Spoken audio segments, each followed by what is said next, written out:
الحمد لله رب العالمين والصلاة والسلام على سيدنا محمد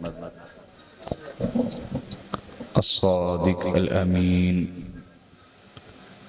وعلى آله الطيبين الطاهرين المهديين الصابرين وأصحابه المتقين المخلصين الراشدين العادلين. أما بعد فأعوذ بالله من الشيطان الرجيم. بسم الله الرحمن الرحيم. قال سيدنا رسول الله صلى الله عليه وآله وسلم: فضلت على الأنبياء بست أعطيت جوامع الكلم ونصرت بالرعب إلى آخر الحديث صلی اللہ علیہ وآلہ وسلم. محترم معزز لائق صد احترام میرے تمام بھائی بیٹے سب کی بارگاہ میں عاجزانہ سلام پیش کرتا ہوں. السلام علیکم ورحمۃ اللہ وبرکاتہ. حاضرین محترم، اللہ رب العزت کا شکر ادا کرتے ہیں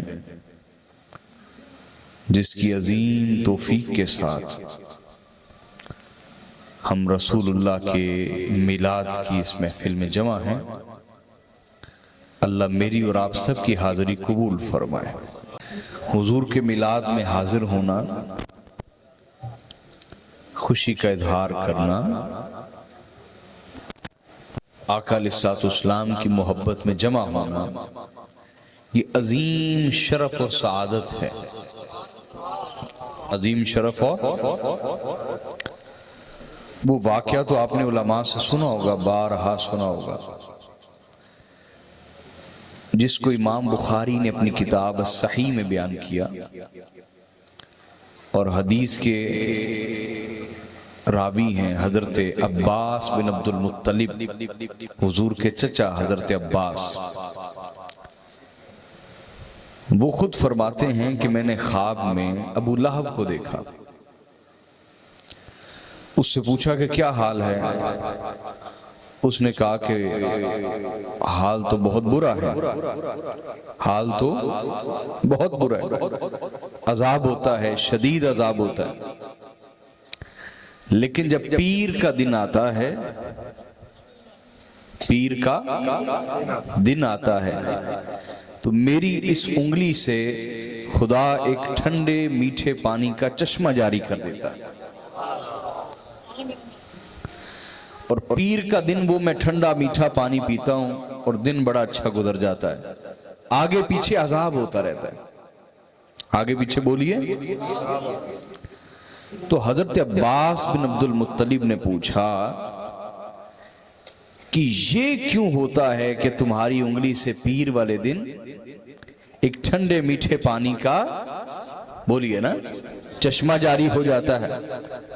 اس نے کہا یہ وہ دن ہے جس دن حضرت محمد صلی اللہ علیہ وسلم کی ولادت ہوئی. تو جب میری بھابی حضرت آمنہ کے ہاں یہ وقت آیا تو میں نے اپنی لونڈی ثویبہ، اصل میں اس کا نام، جس کو کہیں صوبیہ پڑھ جاتے ہیں، اصل میں اس کا نام ہے ثویبہ. کیا نام بولیے؟ ثویبہ. ثویبہ کو اس نے بھیجا آقا کے گھر میں، حضرت آمنہ کے گھر میں، کہ جاؤ میرے بھائی کے ہاں ولادت کا وقت ہے، تو جو بھی خبر ہوئی تو مجھے آ کے سنانا. ثویبہ حضرت آمنہ کے گھر انتظار کر رہی ہے. جیسے ہی میرے آقا کی ولادت ہوئی، جیسے ہی بولیے، میرے آقا صلی اللہ علیہ وآلہ وسلم کی ولادت ہوئی تو ثویبہ دوڑی دوڑی گئی. اس نے جا کے ابو لہب کو بتایا. یہ ابو لہب شروع سے تھوڑا نفرت کرتا تھا، سگا تایا تھا رشتے میں. کیا تھا؟ سگا. وہ تو جب آقا علیہ السلام کو اس نے دیکھا کہ پہلے ابو طالب کے پاس سیٹ چلی گئی بنو ہاشم کی سرداری کی، بنو ہاشم کی سرداری کی سیٹ پہلے حضرت ابو طالب کے پاس چلی گئی۔ اب اگر میں ان کو نبی مان لوں تو سرداری تو ان کے پاس چلی جائے گی، میرے پاس کیا رہے گا؟ یہ اصل میں حسد تھا جو طائے کے دل میں، چچا کے دل میں آ گیا نبی علیہ السلام کے بارے میں، ورنہ پہلے دن سے کوئی نفرت نہیں کرتا تھا رسول اللہ سے۔ میری بات سمجھ آ رہی کہ نہیں؟ بولیے نا۔ وہ تو بعد میں حسد کا شکار ہوا نا۔ ابو جہل بھی اسی طرح نفرت اور حسد اور تعصب کا شکار ہوا۔ حضرت عمر کا خالو تھا یہ ابو جہل، سمجھے کہ نہیں؟ تو حضرت عمر نے اس سے پوچھا تھا اسلام لانے سے پہلے کہ تم محمد کے بارے کیا کہتے ہو؟ اس نے کہا کہ تمہیں پتہ ہے کہ ہم تو انہیں صادق اور امین مانتے ہیں، صادق اور امین مانتے ہیں، انہیں سچا مانتے ہیں، امانت دار مانتے ہیں۔ تو کہا جب تم صادق والامین مانتے ہو تو نبوت پہ ایمان کیوں نہیں لاتے؟ اس نے کہا میرے بیٹے پہلے ہی ساری سرداریاں بنو ہاشم کے پاس ہیں، پہلے ہی ساری سرداریاں، حج کی تمام ذمہ داریاں بنو ہاشم کے پاس ہیں، عمرے کی تمام ذمہ داریاں بنو ہاشم کے پاس ہیں۔ جو خدا کے گھر میں حج اور عمرہ کرنے آتے ہیں ان کو پانی پلانا، ان کو کھانا کھلانا، یہ سارے منصب پہلے ہی بولیے بنو ہاشم کے پاس ہیں۔ اب اگر ہم یہ بھی مان لیں کہ بنو ہاشم ایک نبی ہے تو پھر ہمارے لیے کیا بچے گا؟ بس یہ ایک نفرت تھی، یہ ایک حسد تھا جس نے پیغمبر صلی اللہ علیہ وسلم پر ایمان نہیں لانے دیا، ابو جہل کو بھی اور ابو لہب کو، ابو جہل کو بھی اور بولیے ابو لہب کو بھی۔ یہ میری بات سمجھ آئی آپ کو؟ بولیے نا۔ تو ابو لہب کوئی پہلے دن سے ہی نفرت نہیں کرتا تھا، وہ تو نفرت بعد میں جب ایک حسد کا سامنا ہوا تو حسد کا شکار ہو کے نفرت کرنے لگ گیا۔ تو اس نے ثویبہ کو بھیجا ہوا تھا کہ جاؤ پتہ کرو کہ میرے بھائی کے گھر میں، عبداللہ کے گھر میں کیا ولادت ہوتی ہے۔ تو جب میرے آقا صلی اللہ علیہ وآلہ وسلم کی ولادت ہو گئی تو ثویبہ دوڑی دوڑی گئی، اس نے کہا کہ ابو لہب تمہیں مبارک ہو کہ خدا تعالیٰ نے تمہیں بھتیجا عطا فرمایا ہے۔ اس پر ابو لہب خوش ہو گیا اور اس نے ایسے انگلی کی، ایسے کہا جاؤ تم نے بڑی خوشی کی خبر سنائی ہے، جاؤ آج سے تم آزاد ہو۔ اس انگلی سے کہا جاؤ آج سے تم آزاد ہو۔ اس نے کہا کہ میں نے میلاد مصطفیٰ کی خوشی منائی تھی، بولیے میلاد مصطفیٰ کی خوشی منائی تھی، اور میلاد مصطفیٰ کی خبر سن کے اس خوشی میں اس انگلی سے میں نے اپنی لونڈی ثویبہ کو آزاد کر دیا تھا۔ تو پروردگار عالم نے مجھ کافر کو بھی میلاد مصطفیٰ منانے کی خوشی کی وجہ سے محروم نہیں کیا۔ محروم بولیے، مجھ کافر کو بھی محروم نہیں کیا۔ اور اسی انگلی سے جب پیر کا دن آتا ہے اللہ اس انگلی سے ٹھنڈا میٹھے پانی کا چشمہ جاری کر دیتا ہے۔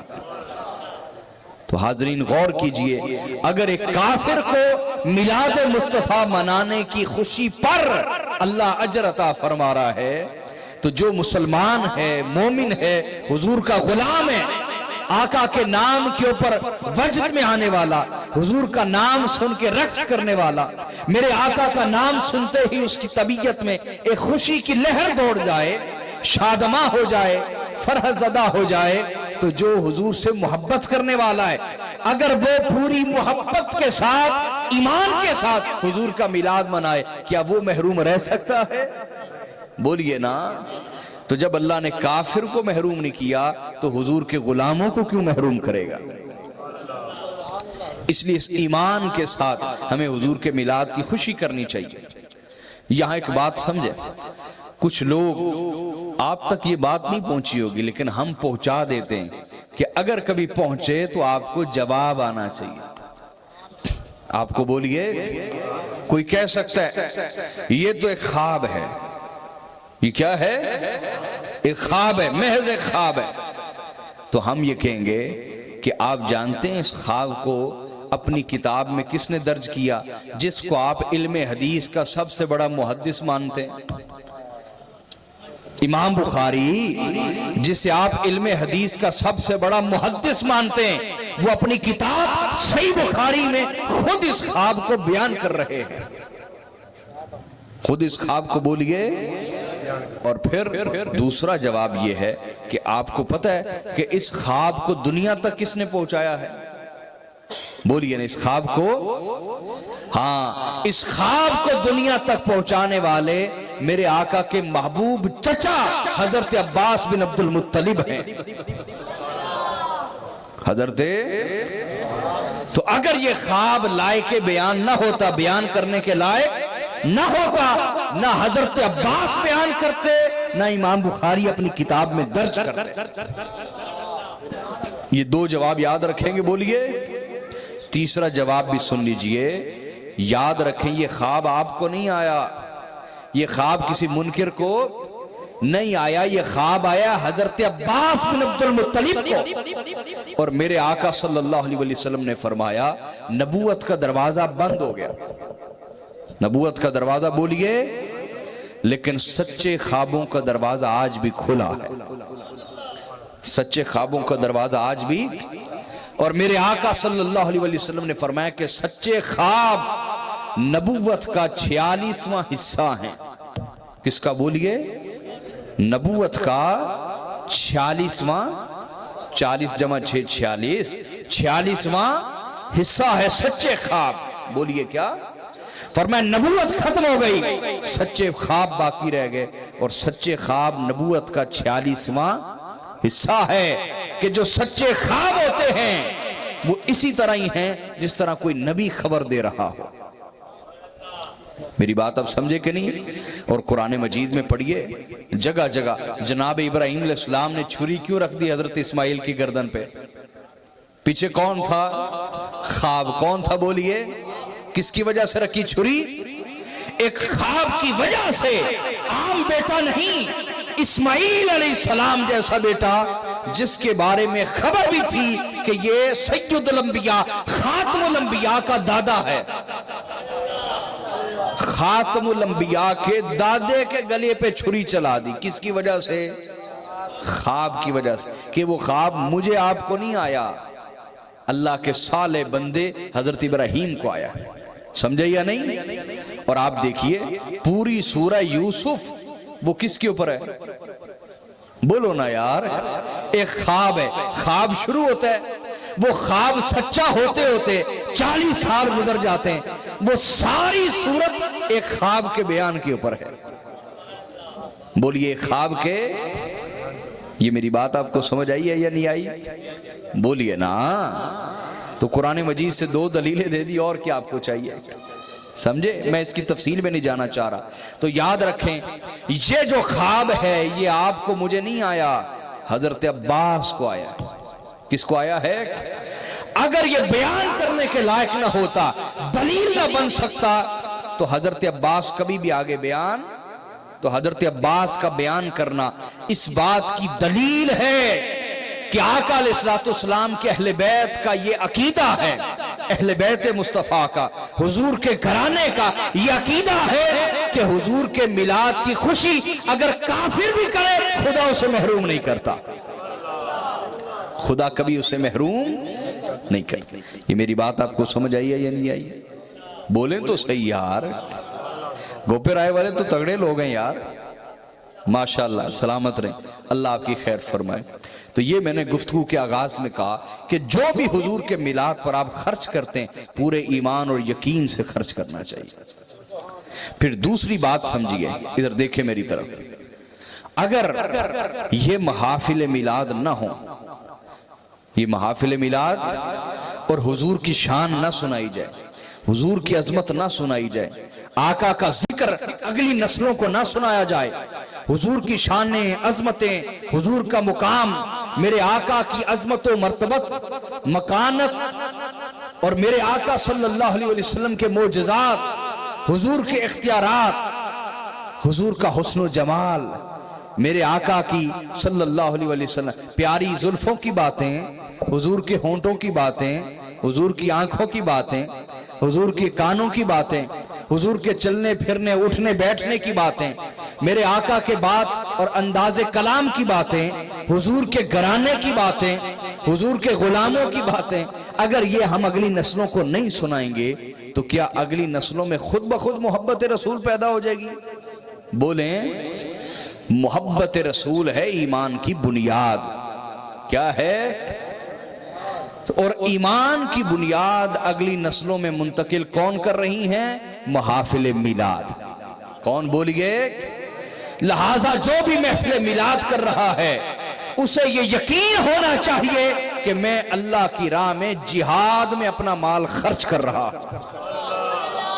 کس میں خرچ کر رہا ہوں؟ بولیے، جہاد کے اندر، کیونکہ پہلا جہاد تلواروں کے ساتھ فرض نہیں ہو گیا تھا، وہ تو مدنی دور میں فرض ہوا مدینہ میں، تو جہاد تو شروع سے ہے، مکہ کی زندگی سے بھی ہے۔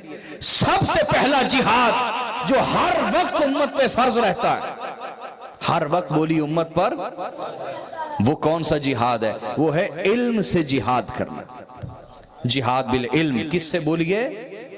بولیں تو صحیح یار، علم سے جہاد کرنا، علم کے ساتھ جہالت کا خاتمہ کرنا، غفلت کا خاتمہ کرنا، جہالت کے اندھیرے دور کرنا، علم کا نور پھیلانا۔ اور یہ محافل میلاد جہاد بالعلم کی اعلیٰ ترین صورت ہے۔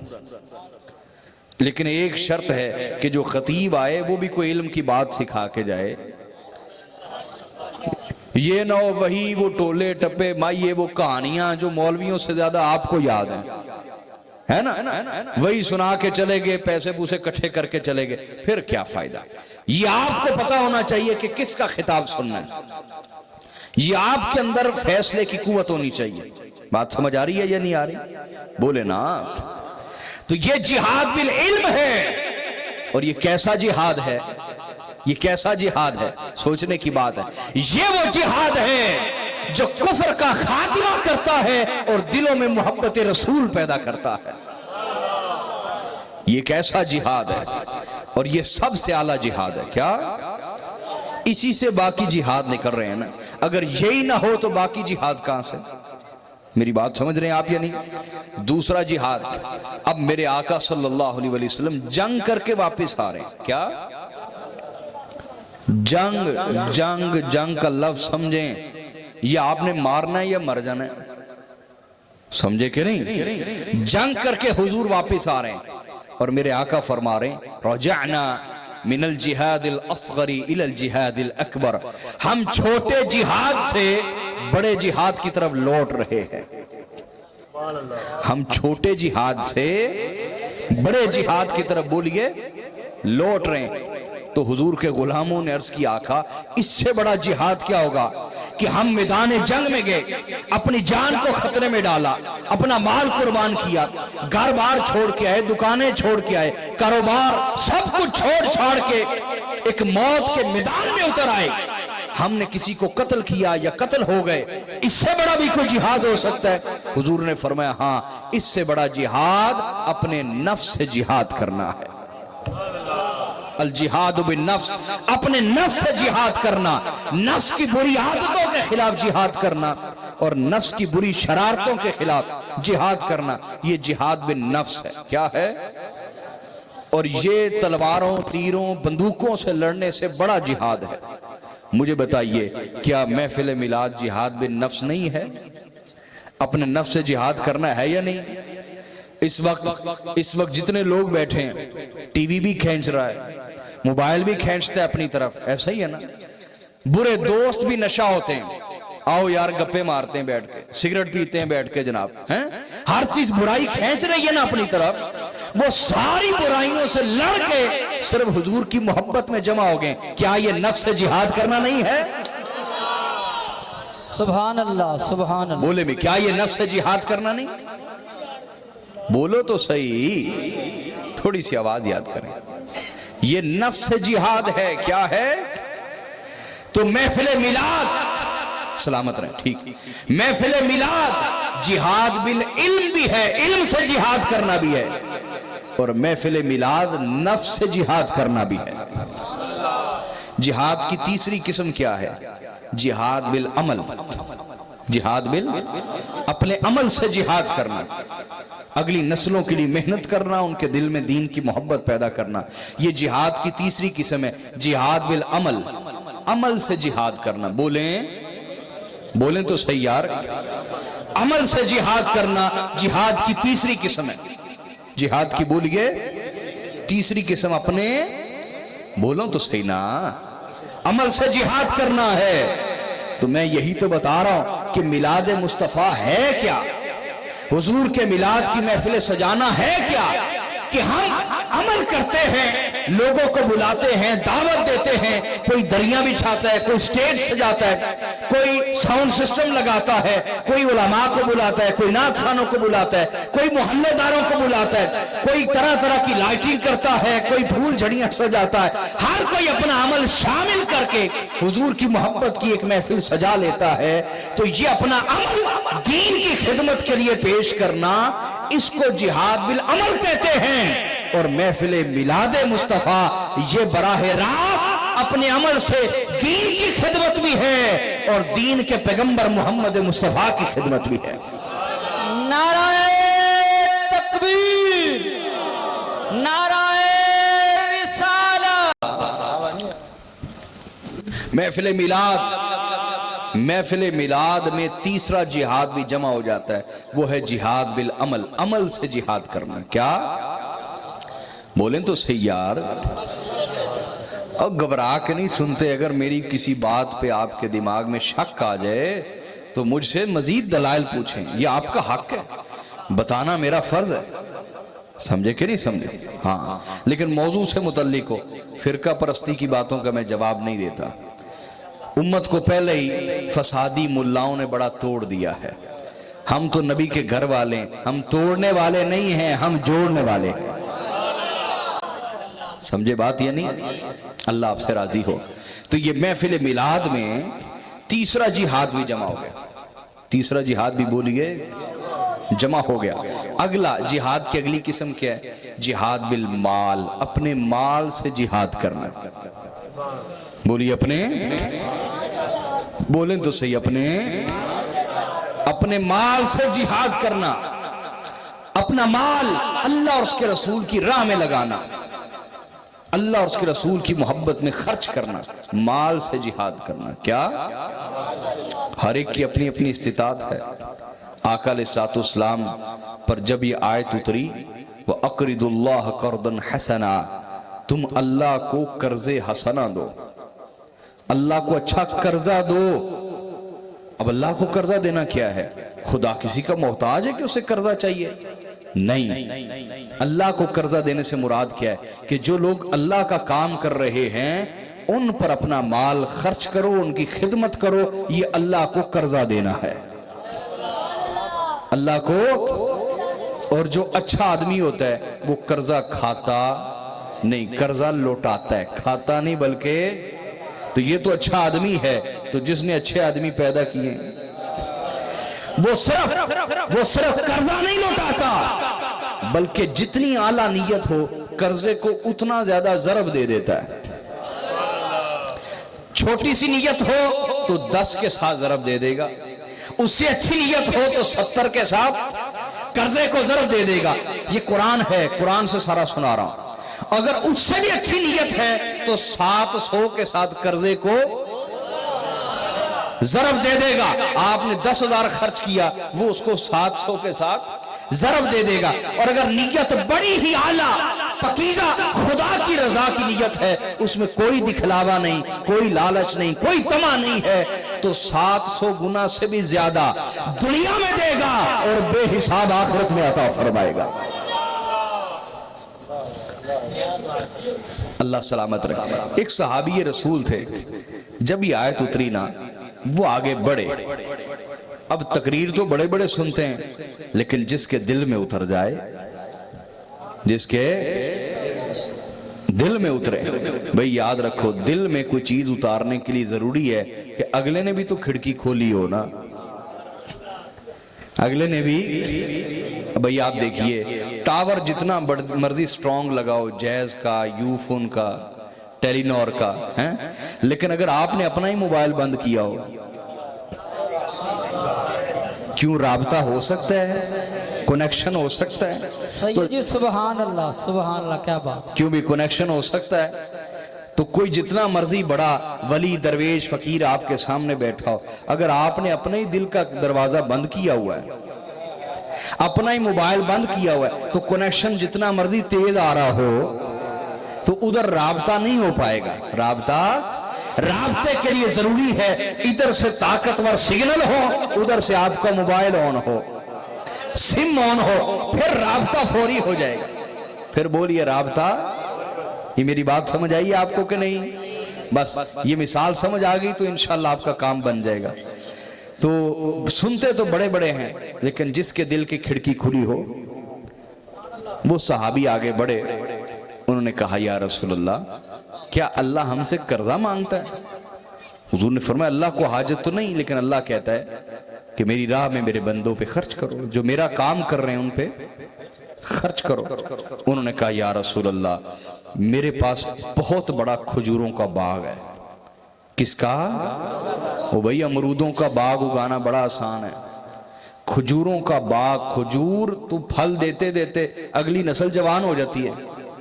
پتہ ہے نا آپ کو کھجور جلدی پھل نہیں دیتا.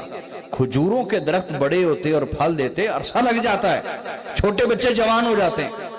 کہا یا رسول اللہ میرے پاس کھجوروں کا پورا باغ ہے. حضور میں وہ آپ کو پیش کرتا ہوں، حضور قبول فرما لیں. ہائے ہائے میرے آقا آپ، یہ ہے محبت. کیا محبت؟ حضور وہ باغ آپ قبول فرما لیں.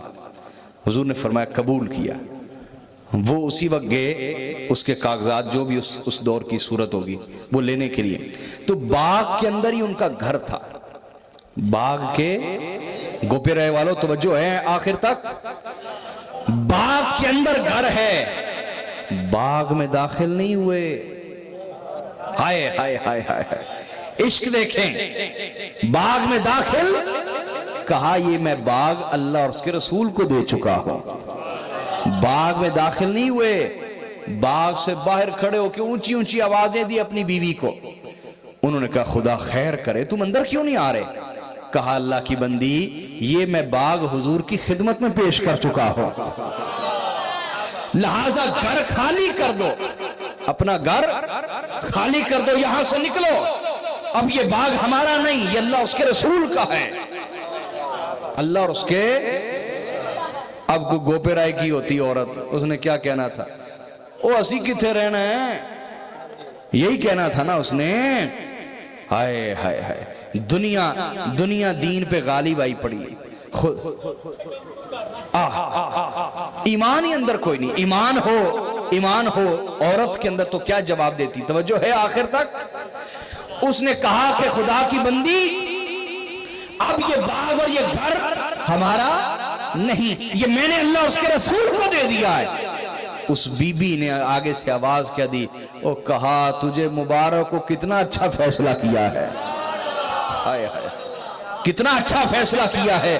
دنیا میں حضور کے صدقے اللہ اور بھی گھر دے دے گا، لیکن یہ جو خدمت کر رہے ہو شاید اس کا پھر موقع نہ ملتا. تمہیں مبارک ہو، تم نے اچھا سودا کیا ہے. تم نے گھاٹے کا سودا نہیں کیا، وعدے کا سودا کیا ہے. سود مند تم نے سودا کیا ہے، نقصان والا سودا. اس نے کہا میں آج شام ہونے سے پہلے پورا گھر خالی کر دوں گی. یہ ہے مال سے جہاد کرنا. کیا؟ جتنی استطاعت ہو. کیا بولو نا؟ جتنی استطاعت ہو، جتنی طاقت ہو، ٹھیک ہے، جتنی طاقت ہو حضور کی بارگاہ میں پیش کر دینا چاہیے. حضرت ابو ہریرہ فرماتے ہیں کہ ایک وقت وہ بھی تھا کہ اللہ کے رسول ہمیں کہتے تھے اللہ کے لیے اپنا مال پیش کرو، اللہ کے لیے. تو حضرت ابو ہریرہ کہتے کہ ہم میں بہت بڑی تعداد تھی جن کی جیب میں ایک درہم بھی نہیں ہوتا تھا. ایک درم بھی تو ہم کیا کرتے, کسی جگہ جا کے مزدوری کرتے اور جو مزدوری کے پیسے ملتے وہ حضور کی خدمت میں پیش کر دیتے. یہ کیسی عجیب محبت ہے, غور کیا آپ نے؟ کیوں بھی کوئی مزدور اپنی دیہاڑی دیتا ہے کسی کو؟ لیکن حضرت ابو ہریرہ کہتے ہیں کہ اس محبت کا خدا نے صلہ کیا دیا, اس محبت کا صلہ کیا دیا. کہا ابھی چند سال ہی گزرے کہ ہم حضور کی اس طرح خدمت کرتے تھے کہ جیب میں ایک درم بھی ہوتا تو مزدوری کرتے تھے جا کر, وہ مزدوری حضور کو لا کے پیش کر دیتے تھے. اللہ نے اس کا صلہ کیا دیا, آخرت میں تو اس نے دینا ہی ہے, دنیا میں اس کا صلہ کیا دیا. کہا ہم میں سے ہر وہ شخص جو مزدوری کر کے حضور کی خدمت کرتا تھا آج لاکھوں درم کا مالک ہے. لاکھوں روپے نہیں, لاکھوں درم, کروڑوں روپے کا مالک ہے. اللہ نے اتنا حضور کی خدمت کے صدقے ہمیں نواز دیا ہے. بولیے ہمیں نواز دیا. یہ ہے مال سے جہاد کرنا. کیا ہے بولیے, بولیں تو صحیح یار. مال سے جہاد کرنا, اس میں ضروری نہیں زیادہ یا کم, لیکن جہاد میں شریک ہو جانا چاہیے. جہاد میں بولیے, شیخ سعدی نے غالباً رحمت اللہ علیہ نے یا کسی اور صوفی نے ایک حکایت لکھی ہے کہ کسی جنگل میں آگ لگ گئی. کیا لگ گئی؟ آگ لگ گئی ایک جنگل میں, تو سارے جانور بھاگ گئے جان بچانے کے لیے. تو ایک کبوتر وہ پاس ہی دریا پہ رہا تھا, وہاں جاتا, تھوڑا سا پانی لیتا چونچ میں, آ کے اس آگ کے اوپر پھینکتا. تو سب اس کا مذاق اڑانے لگے, یہ بڑا بے وقوف ہے, بھلا اس کی محنت سے یہ جتنا تھک رہا ہے محنت کر رہا ہے, آگ بجھ جانی ہے. آگ اسی طرح ہم مذاق اڑاتے ہیں نا, کوئی کام اچھا کر بھی رہا اس کا مذاق اڑایا جاتا ہے, وہ سب مذاق اڑانے لگ گئے. تو کبوتر نے انہیں آ کے کہا, بھائی جب قیامت والے دن قطاریں لگیں گی نا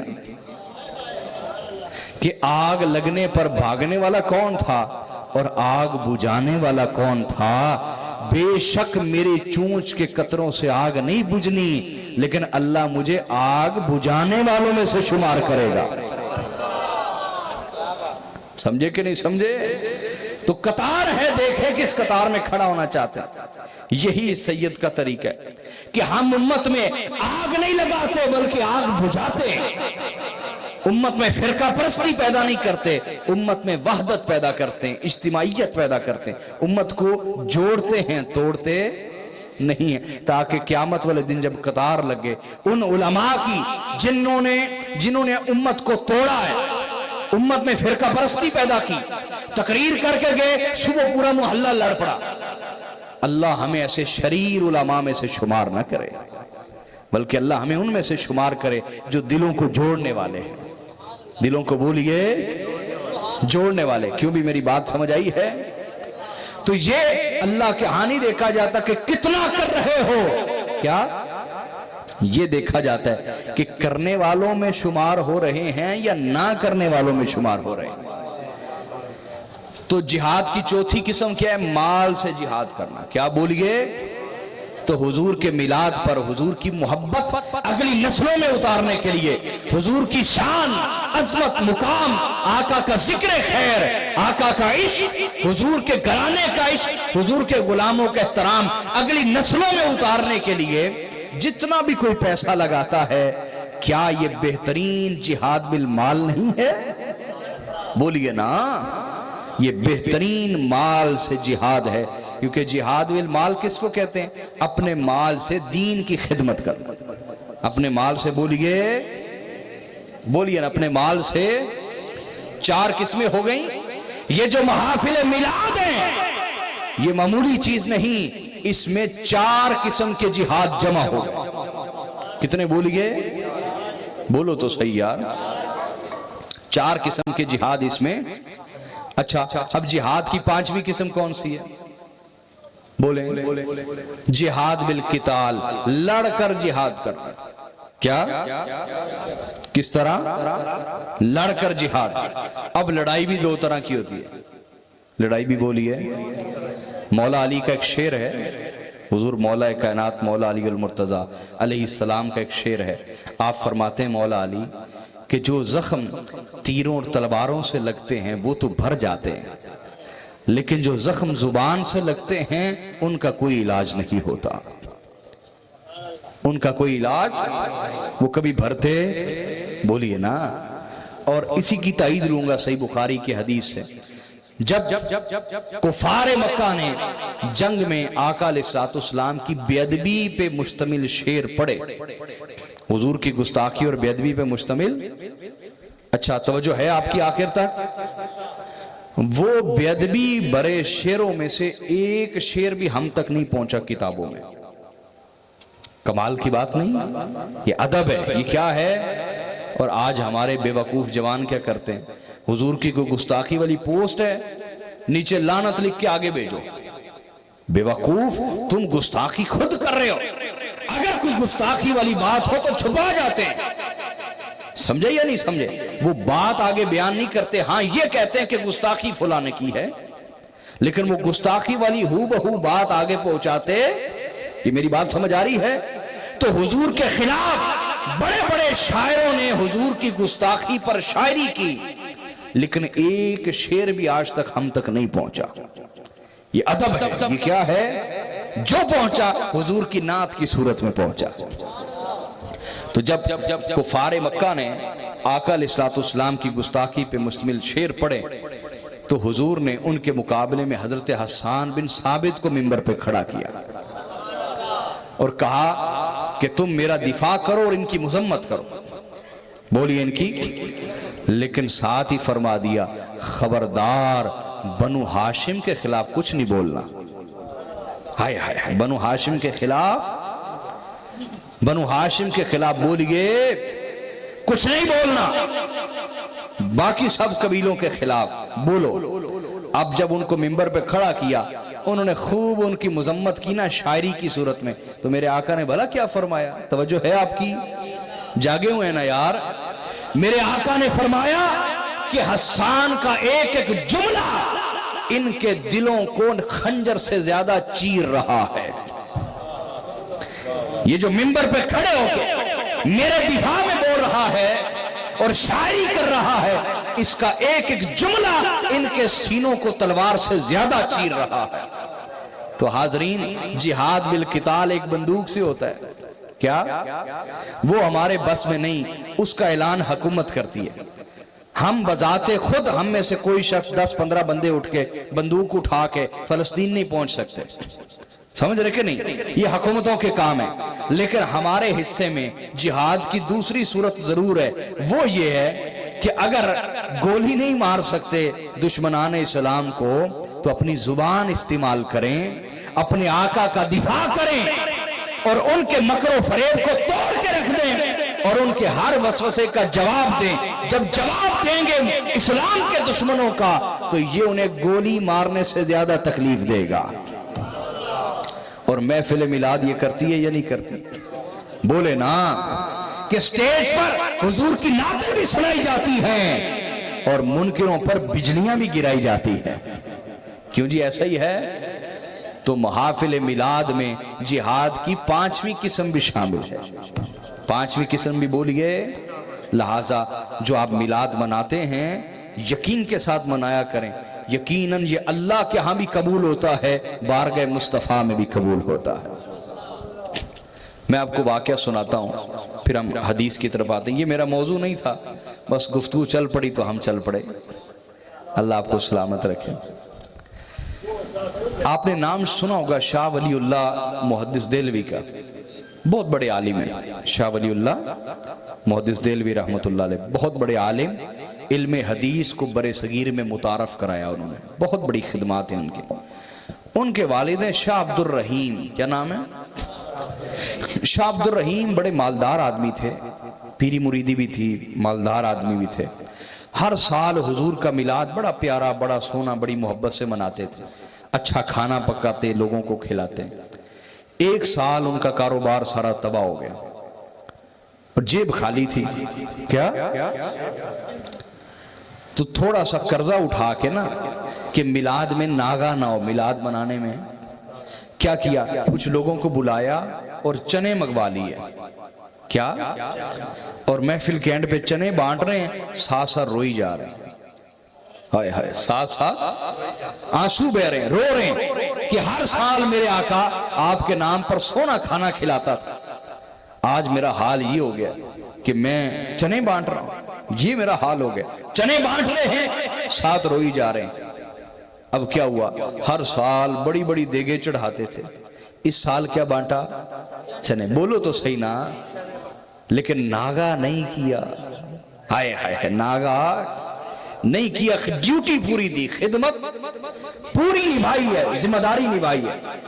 اب روتے رہے، گھر جا کے بھی روتے رہے، اسی طرح سو گئے۔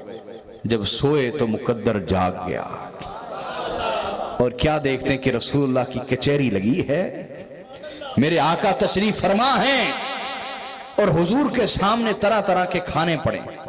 یہ کون بیان کر رہا ہے؟ شاہ عبد الرحیم۔ میں پھر بتا رہا ہوں، شاہ ولی اللہ، ان کو سارے مسلک ان کو احترام کی نظر سے دیکھتے ہیں، میں ان کے باپ کی بات سنا رہا ہوں، شاہ عبد الرحیم رحمۃ اللہ علیہ کی۔ وہ کہتے ہیں میں نے خواب میں دیکھا کہ حضور کے سامنے بڑے بڑے کھانے پڑے، تو میں نے ہاتھ جوڑ کے پوچھا حضور یہ کھانے کس چیز کے ہیں؟ کہا جس نے بھی میرے میلاد پر لوگوں کو کھانا کھلایا، سب کا کھانا میری بارگاہ میں پہنچا ہے۔ تو کہتے میں اور رونے لگ گیا، خواب میں رونے لگ گیا کہ میرے چنوں کی اوقات کیا ہوگی، میرے چنوں کی، یہاں تو اچھے اچھے اعلیٰ اعلیٰ کھانے پڑے، میرے چنوں کی اوقات کیا ہوگی۔ خواب میں بھی رونے لگ گیا حضور کے پاس۔ حضور نے کہا عبد الرحیم کیوں روتے ہو؟ کہا حضور میرے چنوں کی اوقات کیا ہوگی؟ کہا اچھے کھانے جتنے بھی پڑے میرے سامنے لگیں، اور تیرے چنے میں نے جھولی میں ڈالے ہوئے ہیں۔ سبحان اللہ، سبحان اللہ، تیرے چنے میں نے اپنی جھولی میں ڈالے ہوئے ہیں۔ تو حاضرین، حضور کی محبت میں اگر کوئی شخص غریب بھی ہے لیکن خیرات کرتا ہے، حضور کے نام پر بانٹتا ہے، ہر تقسیم، ہر خیرات، ہر لنگر میرے آقا کی بارگاہ میں پہنچ جاتا ہے۔ ہو سکتا ہے کوئی زیادہ پڑھا لکھا آدمی بیٹھا ہو، وہ کہے کہ یہ کیسے ہوتا ہے؟ بھئی آپ اسلام کے دشمنوں کی تعریف کریں، آپ کو اسی رات کال آ جائے گی۔ میں ٹھیک کہہ رہا ہوں یا نہیں؟ پاکستان کے دشمنوں کی حمایت میں بولنے لگ جائیں، آپ کا اکاؤنٹ بھر دیں گے وہ۔ اسلام کے دشمنوں کے خلاف، اسلام کے دشمنوں کی حمایت میں آپ بولنے لگ جائیں، ان کی ایمبیسی کے لوگ پہنچ جائیں گے شابش دینے کے لیے۔ تو جب ادھر رابطہ اتنا تیز ہے، ادھر رابطہ بولیے کہ ان کی حمایت میں کچھ بولو فون آ جائیں گے، ایمبیسی کے لوگ پہنچ جائیں گے۔ تو یہ تو بارگاہیں ایسی ہیں کہ ان کی بارگاہ کے نوکر ہی فرشتے ہیں۔ نعرہ تکبیر، بولے نا، نہیں سمجھے آپ بات؟ یار دیکھیں، حضور کی بارگاہ میں حدیث بخاری ہے، آقا علیہ السلام نے فرمایا ان للہ ملائکۃ سیاحین فی الارض، اللہ کے بہت سارے فرشتے ہیں، ان کی اور کوئی ڈیوٹی نہیں، وہ زمین میں ہر وقت سفر کی حالت میں رہتے ہیں، اور جہاں وہ دیکھتے ہیں کوئی سونی اچھی محفل سجی ہے وہاں بیٹھ جاتے ہیں۔ یہ صحیح بخاری اور صحیح مسلم کی متفقن علیہ حدیث سنا رہا ہوں۔ وہاں بیٹھ جاتے ہیں، اور جب بیٹھتے ہیں تو دوسروں کو کہتے ہیں ہلموا الی حاجتکم، آؤ جس کی تلاش میں نکلے تھے وہ محفل مل گئی ہے، وہ محفل بولی گئے۔ یہ صحیح بخاری اور صحیح مسلم کی متفقن علیہ حدیث سنا رہا ہوں۔ پھر رسول اللہ نے فرمایا اب کیا ہوتا ہے کہ وہ ایک ہی فرشتہ اپنے پر سے پوری محفل کو ڈھانپ لیتا ہے، اس کو بھی ڈھانپا ہوا ہے اس نے۔ اب جب باقی فرشتے آتے ہیں، کیا باقی فرشتے آتے ہیں، وہ کہتے ہیں ہم کہاں بیٹھے ہیں؟ وہ کہتا ہے میرے اوپر بیٹھ جاؤ، تیسرا اس سے اوپر، چوتھا اس سے اوپر، بیٹھتے بیٹھتے اتنے فرشتے ایک محفل میں جمع ہو جاتے ہیں کہ پہلا فرشتہ محفل میں موجود ہوتا ہے اور آخر والا فرشتہ اللہ کے عرش تک پہنچ جاتا ہے۔ تو رسول اللہ صلی اللہ علیہ وسلم نے فرمایا جب محفل ختم ہوتی ہے تو وہ اللہ کی بارگاہ میں جاتے ہیں فرشتے، تو اللہ ان فرشتوں سے پوچھتا ہے ہاں کہاں سے آ رہے ہو؟ حالانکہ اللہ بہتر جانتا ہے، حالانکہ لیکن اللہ چاہتا ہے کہ فرشتوں کی زبان ہو اور نبی کا میلاد منانے والوں کی شان ہو، محفل مصطفیٰ سجانے والوں کی شان فرشتوں کی زبان سے ادا ہو۔ تو اللہ پوچھتے ہیں ہاں کدھر سے آ رہے ہو؟ وہ کہتے ہیں باری تعالیٰ ہم ایسی جگہ سے آئے ہیں جہاں تیرے بندے بیٹھ کے تجھے بھی یاد کر رہے تھے، تیرے رسول کو بھی یاد کر رہے تھے۔ تو اللہ ان فرشتوں سے پوچھتا ہے اچھا وہ میرے بندے کیا چاہتے تھے؟ کہا یا اللہ وہ چاہتے تھے کہ تو انہیں اپنے عذاب سے پناہ دے دے، اپنے عذاب سے۔ تو اللہ ان سے پوچھتا ہے کیا انہوں نے کبھی میرا عذاب دیکھا ہے؟ وہ کہتے نہیں یا اللہ تیرا عذاب کبھی نہیں دیکھا، پھر بھی تجھ سے ڈرتے ہیں، معافی مانگتے ہیں۔ تو اللہ ان سے پوچھتا ہے اگر وہ میرا عذاب دیکھ لیتے پھر ان کا عالم کیا ہوتا؟ کہا یا اللہ پھر تو رو رو کے اور فریادیں کرتے۔ اللہ فرماتا ہے اچھا اور کیا کہتے تھے؟ کہا یا اللہ وہ کہتے تھے کہ تو ہمیں جنت عطا فرما دے۔ تو اللہ فرشتوں سے کہتا ہے کیا انہوں نے کبھی جنت دیکھی ہے؟ کہا نہیں یا اللہ جنت ہو؟ کہا اگر جنت دیکھ لیتے تو کیسا شوق ہوتا؟ کہا یا اللہ بڑا شوق ہوتا۔ کہا اچھا اور کیا کہتے تھے؟ کہا یا اللہ وہ کہتے تھے کہ تو انہیں اپنا دیدار عطا فرما۔ تو اللہ فرشتوں سے پوچھتا ہے کبھی انہوں نے مجھے دیکھا ہے؟ ہائے ہائے کبھی مجھے؟ یہی تو ایک جھلک ہے جس کی خاطر جناب زکریا آرے سے چر گئے، جناب یحییٰ کا سر کلاڑے سے کاٹ دیا گیا۔ ہاں جی یہی تو ایک حسن کی جھلک ہے جس کی خاطر محمد رسول اللہ طائف میں پتھر کھا رہے ہیں، جس کی خاطر موسیٰ کوہ طور پہ تڑپ رہے ہیں، جس کی خاطر محمد مصطفیٰ کو اٹھا کے معراج پہ بلایا جا رہا ہے۔ یہی تو وہ حسن کی جھلک ہے۔ تو اللہ تعالیٰ پوچھتے ہیں ہاں انہوں نے کبھی مجھے دیکھا ہے؟ کہا یا اللہ تجھے تو کبھی نہیں دیکھا۔ کہا اگر مجھے دیکھ لیتے پھر ان کا شوق کیسا ہوتا؟ کہا مالک تجھے دیکھ لیتے پھر تو ان کی زندگی کا شوق ہی صرف تو بن جاتا۔ تو اللہ فرماتا ہے فرشتوں سے اچھا پھر گواہ ہو جاؤ۔ کیا گواہ ہو جاؤ وہ جتنے بھی لوگ محفل میں بیٹھے تھے میں نے ان سب کی بخشش فرما دی۔ سب کی بولیے کہ بھائی وہ ادھر بیٹھ کے گیبتیں نہیں کر رہے تھے، چگلیاں نہیں کر رہے تھے، کوئی شراب نہیں پی رہے، کوئی زنا نہیں کر رہے، دنیا میں رنگ رنگ کے لوگ کر رہے کہ نہیں کر رہے؟ وہ ساری دنیا کی گندگیاں چھوڑ کے اللہ اور اس کے رسول کی محبت میں جمع ہو گئے۔ یہ شاید کسی منکر کی نظر میں بڑا عمل نہ ہو لیکن اللہ کی نظر میں یہ بہت بڑا عمل ہے۔ اللہ فرماتا ہے جاؤ میں نے سب کی بخشش کر دی۔ اچھا فرشتے کیا کہتے ہیں؟ گوپرے والوں فرشتے وہ کہتے ہیں یا اللہ ان میں ایک ایسا بھی بندہ تھا جو محفل کے لیے نہیں آیا تھا، جو محفل کے لیے گزر رہا تھا تو بیٹھ گیا، مثلا لنگر کھانے آیا تھا، کیا اس کی بھی بخشش کرنی؟ فرشتے کیا پوچھتے ہیں؟ وہ جو لنگر کھانے آیا ہے ذکر کرنے نہیں آیا، ذکر کرنے نہیں آیا۔ تو فرشتے کیا کہتے ہیں یا اللہ وہ ایک بندہ تھا وہ ذکر کرنے، وہ تو کسی اور کام آیا تھا، کیا اس کی بھی بخشش کرنی ہے؟ یہ بخاری مسلم کی متفقن علیہ حدیث سنا رہا ہوں اور یہ بات رسول اللہ سنا رہے ہیں کہ فرشتے اور اللہ کے درمیان کیا بات ہوتی ہے۔ تو اللہ کے رسول فرماتے ہیں فرشتے کہتے ہیں یا اللہ کیا اس کی بھی بخشش کرنی ہے؟ اللہ فرماتے ہیں ہاں اس کی بھی بخشش کرنی ہے، اس لیے کہ وہ ایسے لوگوں کے ساتھ بیٹھ گیا ہے جو میرا ذکر کر رہے تھے، اور جو میرا ذکر کرتے ہیں وہ خوش بخت ہوتے ہیں، جو ان کے ساتھ بھی بیٹھ جائے وہ بھی بدبخت نہیں رہتا، وہ بھی خوش بخت ہو جاتا ہے۔ کیا ہو جاتا ہے؟ سمجھ شریف میں بات آئی یا نہیں آئی؟ بولیے نا۔ اب اس سے ایک اور بات بھی سمجھے، آقا علیہ السلام کی بارگاہ میں ہم جب بھی درود بیچتے ہیں فوری فرشتے لیتے ہیں حضور کی بارگاہ تک پہنچا دیتے ہیں، سمجھے نا؟ اب اس پر کوئی بندہ ندان بندہ حیوان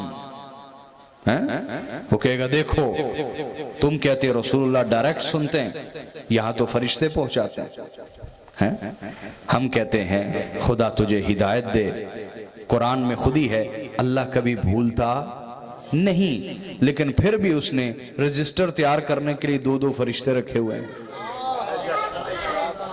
نہیں میری بات سمجھ آئی؟ بولیں اگر تم یہ کہو کہ رسول براہ راست سنتے تو فرشتے کیوں درود ہمارا پہنچاتے ہیں؟ تو ہم یہ کہیں گے معاذ اللہ. اس سے یہ ثابت ہوا کہ اللہ کو کوئی بھول جانے کا اندیشہ تھا کہ اس نے ہر ایک کے اعمال لکھنے کے لیے 2 فرشتے مقرر کیے ہوئے. کہ اللہ کو خود نہیں یاد رہنا تھا کس نے کیا کیا؟ اور بولو تو صحیح، اللہ نے کیوں فرشتے مقرر کیے ہوئے؟ تاکہ تمہیں خدا کی شان کا پتہ چلے، اللہ کی شان کا پتہ چلے کہ اس کے ایک امر اور حکم پر بڑے بڑے جلیل القدر فرشتے اپنی ڈیوٹی دیتے ہیں. حالانکہ اللہ نہ بھولتا ہے، نہ غافل ہوتا ہے، نہ سوتا ہے، نہ اونگتا ہے. اسے تو اونگ بھی نہیں آتی. اسے بولیے اونگ بھی نہیں آتی، اونگ بھی نہیں آتی. کجا یہ سونا، کجا یہ غفلت میں مبتلا ہونا، کجا یہ بھول جانا. پھر بھی فرشتے ڈیوٹی دے رہے کہ نہیں؟ تاکہ شان خدا کا اظہار ہو. اسی طرح یہ ہمارا عقیدہ قرآن و سنت سے ہے کہ ہم ادھر سے تڑپ کر اپنے آقا کو آواز دیتے ہیں، حضور خود ہماری آواز سنتے ہیں. لیکن درود پہنچانے کے لیے فرشتے اس لیے ہر گلی میں موجود ہوتے ہیں تاکہ شان مصطفیٰ کا اظہار ہو. شان مصطفیٰ یہ ہے کہ صرف حضور کے غلاموں کا درود پہنچانے کے لیے ہر گلی کی نکر پہ فرشتے کھڑے ہوئے. ادھر سے درود پڑھو، فوری آ جائیں گے، فوری لکھیں گے، فوری. اور لکھ کے حضور کی بارگاہ میں کیا کہیں گے؟ یا رسول اللہ فلاں کے بیٹے نے فلاں محلے سے فلاں گلی سے آپ پر درود بھیجا ہے. اور میرے آقا بھی جواب یوں دیتے ہیں، اے میرے فلاں غلام، فلاں کے بیٹے، فلاں محلے ہو گوپے رائے کے رہنے والے، تجھ پہ بھی میرا سلام ہو. اس لیے حضور پر درود و سلام کے ہدیے پیش کیا کریں. یہ کتنی بڑی شان ہے، ان کی بارگاہ ہو اور ہم جیسے حقیروں کا ذکر ہو رہا ہو. اس سے بڑی بھی کوئی بات ہو سکتی؟ بولیں. تو میں آپ کو ایک بات سمجھا رہا تھا، توجہ ہے نا آپ کی، کہ ہم جو کچھ بھی حضور کی خاطر کریں، اسلام کے دشمنوں کی حمایت میں بولیں تو ایمبیسی کے لوگ پہنچ جائیں گے تھاپڑا دینے. تو میں نے کہا یہاں تو بڑا کمیونیکیشن کا، رابطے کا نظام بڑا طاقتور ہے. رابطے کا نظام حضور کی محبت میں آپ ایک سبحان اللہ بھی کہیں تو فوری ادھر پہنچ جاتی ہے. فوری بولیے، ادھر بولے نا. اچھا دماغ ہے نا، عقل ہے، شیطان بھی اندر اپنا کام کر رہا ہوتا ہے. وہ سوچے گا اب بارگاہ ایک ہے، کروڑوں لوگوں کی سبحان اللہ بھی پہنچ رہی ہے، داد بھی پہنچ رہی ہے، درود بھی پہنچ رہا ہے، فریادیں بھی پہنچ رہی ہیں. تو سب کی باتیں کیسے سمجھ لیتے ہیں؟ سمجھ آ رہی کہ نہیں آ رہی؟ بولے نا سب کی کیسے. پہلی بات تو یہ ہے کہ اپنے نبی کو اپنے اوپر قیاس نہیں کرتے. اپنے اوپر قیاس، تم ہر طرح سے کمزور ہو. اور وہ کون ہیں؟ وہ ہستی ہیں جنہیں اللہ نے اپنا محبوب بنایا ہے اور انہیں تمام مخلوقات سے بڑھ کر شانیں بھی دی ہیں اور طاقتیں اور اختیارات بھی دیے ہیں. پہلا جواب تو یہ. دوسرا جواب یہ ہے، یار آج آپ نہیں دیکھتے میرے پاس لیپ ٹاپ ہے، اس میں 60,000 کتابیں ہوں. کتنی؟ 60,000 کتابیں. اچھا لیپ ٹاپ ہو نا، 1 منٹ پورا ہونے سے پہلے اگلی USB میں منتقل کر دیتا ہے. کتنی کتابیں؟ 60,000 کتابیں 1 منٹ سے پہلے کاپی پیسٹ کریں، USB میں ہو گئی، USB سے کمپیوٹر میں، لیپ ٹاپ میں ہو گئی. ہو رہی ہیں یا نہیں ہو رہی؟ 1 لاکھ کتابیں، توجہ ہے آپ کی یا نہیں؟ 1 لاکھ کتابیں 1 منٹ سے پہلے ٹرانسفر ہوتی ہیں یا نہیں ہوتی؟ کمپیوٹر ہر ایک کو سمجھتا بھی ہے، ہر کتاب کا نام بھی یاد کرتا ہے، ہر ایک کی آئیڈینٹیفیکیشن، شناخت بھی الگ رکھتا ہے. ایک چیز کو دوسرے میں ملا کے گڑبڑ کرتا، ہر ایک کو علیحدہ علیحدہ رکھتا ہے. کسی کی پہچان خراب ہوتی نہیں ہے. 1 لاکھ کتابیں 1 منٹ سے پہلے ایک سسٹم سے دوسرے سسٹم میں ہو جاتی ہیں. بندہ خدا، یہ تو انسان کا بنایا ہوا نظام ہے. پروردگار نے جو اپنے مصطفیٰ کو نظام دیا ہوا ہے، جو اپنے مصطفیٰ کو شانیں دی ہیں، جو حضور کو مقام دیا ہے، جو حضور کو اختیار دیا ہے، ادھر 10 لاکھ کتابیں اپنے پوری ترتیب کے ساتھ 1 منٹ میں پوری ترتیب کے ساتھ رکھی جاتی ہیں. وہاں کروڑوں درود و سلام بھی پہنچے، بیک وقت ترتیب کے ساتھ ہر درود بھی ملتا ہے، ہر ایک کو جواب بھی دیا جاتا ہے.